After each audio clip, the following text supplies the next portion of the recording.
పళ్ళు నాలుక ఈ రెండు కలిసి సహజీవనం చేస్తుంటాయి నోట్లో, ఎప్పుడూ కలిసే ఉంటాయి. ఒకానొక నాడు నాలుక పళ్ళని అడిగింది, నేను రుచి ఒకటే చూస్తాను కానీ నిజానికి కఠినమైన పదార్థాలని పెడితే నేను రుచి చెప్పలేను. రుచి ఉన్నందుకు నాకు ఈ ప్రయోజనం వచ్చింది.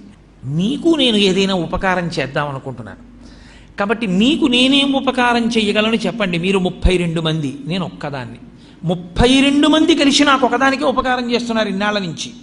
నేను ఒక్కదాన్ని మీ 32 మందికి కూడా ఏదైనా ఉపకారం చేస్తాను, ఏం చెయ్యమంటారని అడిగి. అయితే పళ్ళు అన్నాయి, మాకు నువ్వు చెయ్యగలిగిన ఉపకారం ఒకటే, మేము పెట్టినదంతా తిను చక్కగా, పనికి మాలిన మాటలు మాత్రం మాట్లాడకు.